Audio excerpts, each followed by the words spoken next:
Fala, povo lindo, tudo bem com vocês? Tudo bem comigo também, graças a Deus, né? Então, hoje... tá aqui. Hoje nós vamos falar aí sobre pensamento computacional. Teve uma pessoa que me falou assim, professor, fala para nós aí sobre o pensamento computacional. Então, nós vamos falar sobre isso hoje, tá bom? Então, pensamento computacional é uma coisa bem simples, né? Nós estamos utilizando aí já há bastante tempo. Porém, alguns professores ainda ficam ali perdidos a respeito do que realmente se trata o pensamento computacional. Será que tem a ver só com software, só com programa, só com aplicativo? Será que é fazer joguinho, né? Não, isso daí é gamificação, né? Outra coisa. O pensamento computacional é algo assim fantástico quando a gente fala em lidar com situações e com problemas. É fácil você saber se um professor utiliza o pensamento computacional, se isso já está instalado nele, né? É fácil. Quando você dá um problema para ele, se ele busca a solução ou não. Ele reclama ou ele busca a solução? Se ele reclamar, possivelmente ele não tem o pensamento computacional desenvolvido ainda. Né? Ele está pensando ali de outra forma, de outra maneira, tá bom? Mas se ele tiver o pensamento computacional, ele vai aí falar sobre esses 4 fundamentos. Então, quais são os fundamentos do pensamento computacional? Então, são 4 fundamentos. Primeiro, a decomposição. Ou seja, né, o que eu vou fazer? Eu vou decompor esse problema em pequenos probleminhas, né? A mesma coisa quando eu vou fazer ali o meu planejamento. Eu tenho um objetivo e eu vou dividir ele em várias metas, né? Então, eu vou pegar uma meta e vou dividir em várias tarefas. Então é assim que funciona, né? Os problemas ou desafios são separados em partes menores para que possam ser identificados e solucionados rapidamente.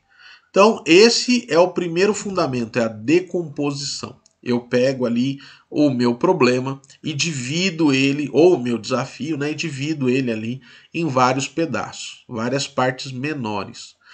Você já viu isso, por exemplo, na BNCC ou no currículo paulista, né? Onde você tem ali, em que você tem ali descrito a competência que o aluno precisa alcançar.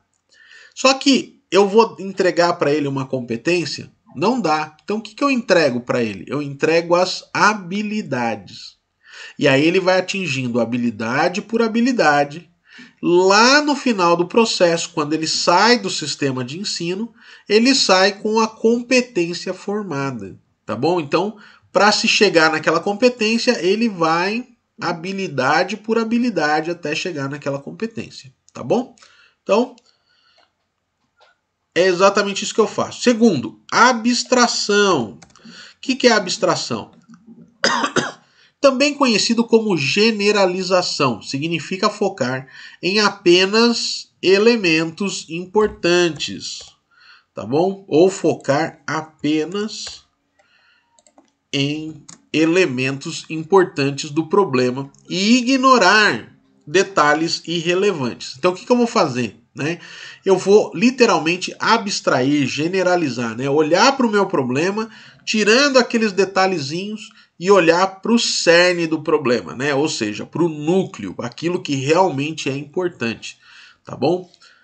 Próximo elemento aí, reconhecimento de padrões. Então, reconhecimento de padrões é fácil também, né? Os problemas, eles possuem aí padrões. Na verdade, eu costumo dizer que tudo na vida tem padrão, né? E aí, eu sou uma pessoa muito fácil de lidar, talvez, porque eu consigo perceber os padrões nas coisas, né? Eu sempre costumei, na verdade, eu tenho aí uma facilidade com isso até. A pessoa me dá 15 problemas diferentes, eu olho para os 15 e eu enxergo um padrão único neles. Então eu tenho essa facilidade de ver padrões. E eu costumo dizer que eu consigo lidar bem com as pessoas por conta disso, porque eu entendo ali o padrão que ela adquiriu para a vida dela e eu consigo perceber isso de forma muito fácil, de forma até intuitiva. Então, quando a pessoa muda o padrão, eu também percebo, né? E aí quando a pessoa muda o padrão, eu falo, opa, tem alguma coisa errada, né? Será que essa pessoa está triste? Será que ela está passando por um problema? Então eu tenho facilidade ali em conversar com a pessoa e aí resolver até problemas que a pessoa tem por conta dessa padronização, tá bom? Os problemas, os desafios também possuem padrões, né? E aí é também reconhecido aí como visualização de dados e informações. Por quê? Vamos supor que você trabalha com marketing digital, né? Além de ser professor, você está trabalhando com outra coisa aí. E aí, se você tem acesso a gráficos, se você tem acesso a essas informações, você vai entender do que eu estou falando. Por quê? Porque você bate o olho nos gráficos, naquela informação, e você percebe padrões. Isso acontece também na sala de aula. Vamos supor, né, que você tem ali uma determinada sala e você gera aí no seu computador uma planilha em que você vai acompanhando ali o seu estudante, né? À medida que ele vai fazendo ali as provas, os testes, os exercícios, ele participa, você vai anotando isso. No final do ano ou durante o bimestre, você olha para esses dados ali no seu computador, gera alguns gráficos. E aí você nota padrões. E aí você fala: ah, toda vez que a gente entra nesse assunto, o fulano não vai bem. Toda vez que a gente fala sobre tal coisa, o fulano não vai bem. E aí você acha muitas vezes que é um problema de entendimento. Às vezes é um problema pessoal. Às vezes o padrão que vai ser mostrado ali demonstra que aquele estudante ele está com outros problemas que não tem literalmente a ver com a sua pedagogia, não tem a ver exatamente com aquilo que você está passando, com o seu conteúdo. Às vezes é algo mais interno nele. Então eu, como percebo muito rápido esses padrões, durante o momento que eu estou na aula ali, eu já percebo qual aluno tá indo bem, qual não está prestando atenção, qual evita determinados assuntos, né? Quando eu faço pergunta, né, alguns não querem responder nunca, então eu percebo que eles não gostam de falar em público.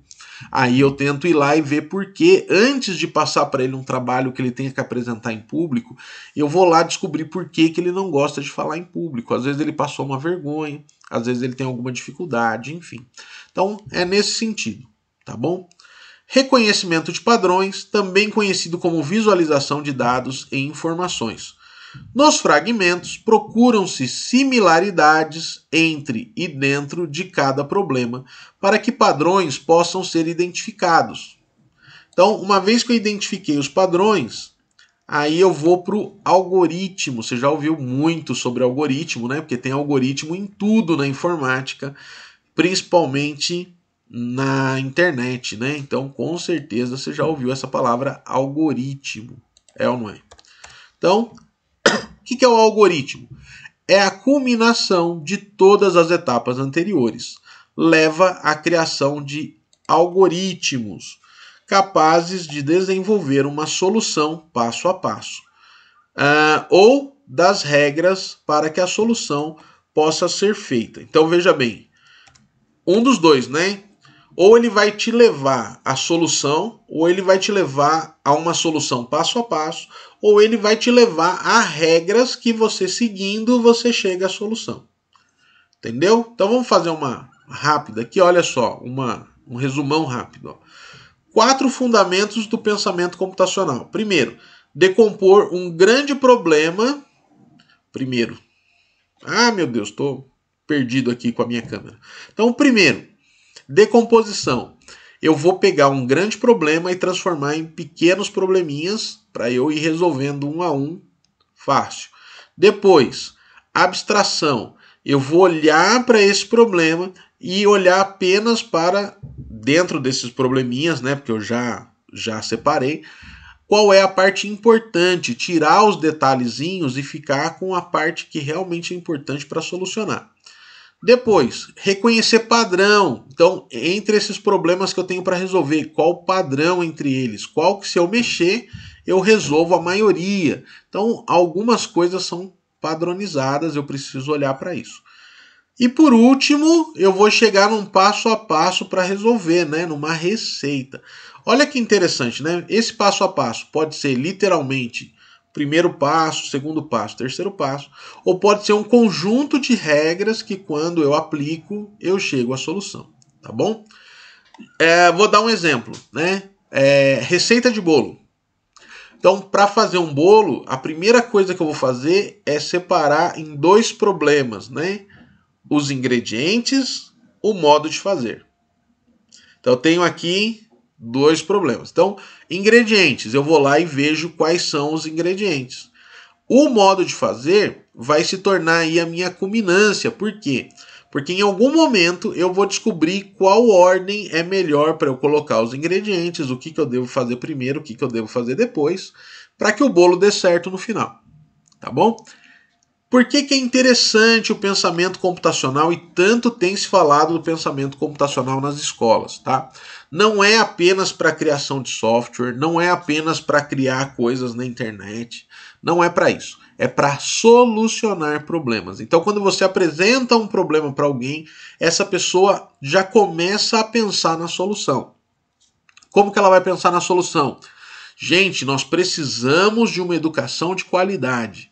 A primeira coisa que a gente vai pensar é quem que executa a educação de qualidade? É o professor. Então, o professor, ele executa a educação de qualidade. Segunda coisa que a gente vai pensar, eu preciso de dados para enxergar isso. Então, a primeira coisa é saber como que nós estamos no momento atual. Aí vem Saresp, Prova Paulista, IDEB, enfim, todos os índices necessários ali para eu olhar, né, a avaliação diagnóstica. Né? Então eu entrego isso lá, faço a minha avaliação, observo a sala de aula, então eu tenho os dados na mão, falo, peraí, então eu sei quais são os problemas que eu preciso enfrentar aqui agora. Né? Então eu já tenho um problema, eu já tenho os dados. Então eu volto lá e vou decompor. Pego esse problema, educação de qualidade. O que é uma educação de qualidade? É eu aumentar o meu estudante ali. Tinha acertado 4 respostas da outra vez, dessa vez ele acertou 3.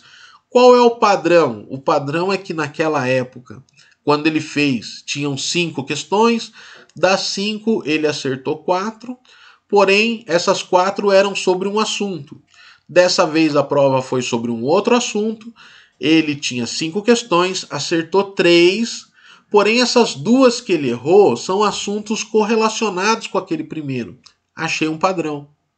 Então agora eu vou olhar para o meu estudante e vou pensar assim, como é que esse estudante aprende melhor? E aí eu tenho os dados na mão. Como é que essas 3 aqui ele acertou? Né? Ele sabia? O que eu fiz na sala de aula quando eu expliquei esse assunto que deu certo? Então eu vou fazer com esse assunto, eu vou fazer com esses 2 assuntos que ele errou, a mesma coisa que eu fiz com esses 3 e vou olhar se dá certo. Aplico uma atividade em sala, nessa atividade ele tem que responder. Se ele respondeu certo, opa, ele chegou na habilidade que eu preciso. Se ele não respondeu da forma correta, talvez ele não tenha adquirido ainda aquela habilidade, eu tenho que mudar ali a minha estratégia. Né? Então, como a educação de qualidade está no topo lá, né? Mas aí aqui embaixo, quando eu olho nos dados, opa, na próxima prova ele foi melhor do que ele foi nas outras 2. Então a minha educação está indo para o topo. Né? Então é exatamente isso, tá bom? Pensamento computacional. Para o estudante, por que é importante para ele saber isso? Quando eu dou para ele uma tarefa, ele vai saber decompor essa tarefa em pequenas tarefinhas, ele vai saber se concentrar no ponto central ali, né, no cerne da questão, ele vai saber, dentro do pensamento computacional, localizar os padrões daqueles problemas que eu passei para ele. E por último, ele vai gerar nele ali uma receita de como resolver. Então, isso é que é importante, tá bom? Então, pensamento computacional é isso, é você pensar na solução, pega ali um problema grande, divide em pequenos probleminhas, em pequenas etapas, olha para o centro da questão, aquilo que realmente é importante, tira ali aquilo que é desnecessário, aquilo que é perfumaria, né? Você tira, fica só com o que é importante, e aí você gera naturalmente um modus operandi, passo a passo, uma receita de como fazer ou regras a seguir, tá bom? Tranquilinho? Gostou da minha aula de pensamento computacional? Coloca aí nos comentários, tá bom? Tenho certeza. Tomara que aquela pessoa que me pediu essa aula esteja assistindo, né? Se você está assistindo aí, dá um joinha lá se você gostou, se você entendeu. Se tem mais dúvidas, coloca aí nos comentários também. Não esqueça de compartilhar esse vídeo. Gente, eu preciso de 1000 inscritos para poder dar aula ao vivo para você. Eu não tenho os 1000 inscritos ainda, tá bom? Então, se você puder, repassa isso. 1000 inscritos não é coisa difícil, porém a gente percebe aí que algumas pessoas têm um pouco de dificuldade aí de se inscrever no canal. Se você está me acompanhando sempre, se inscreve no canal, tá bom? Eu vejo que muitas pessoas entram, assistem o vídeo, voltam mais vezes a assistir, mas não se inscreveram ainda. Então se inscreva, tá bom? Nosso curso de preparação para o concurso público está acabando, então agora que é a última semana de venda, depois disso você não compra mais, tá bom? Então entra aí no primeiro comentário, vai estar fixado, já é o do concurso, tá bom? Depois que parar de vender, o primeiro comentário fixado vai ser o do grupo. Tá? Então, se você não entrou no grupo também, entre no grupo. Por enquanto, o grupo está fechado. Já expliquei por que em vídeos anteriores aí, né? Precisei fechar o grupo, mas é para o seu próprio bem, tá bom? Não tive nenhum problema com ninguém que estava no grupo, mas infelizmente algumas pessoas entram apenas e tão somente para criticar o sistema de forma geral, né? Claro que todo sistema precisa de crítica, mas nós queremos que a APEI dê certo. Por quê? Porque é o que nós sempre pedimos. Professores, protagonistas sêniores, alunos, estudantes ativos, né? Que querem estudar, principalmente protagonistas, né? Então, nós sempre falamos sobre isso, nós sempre quisemos isso, e aí quando os professores têm isso na mão, alguns aí, talvez por, como é que eu vou dizer assim, por força do hábito, né?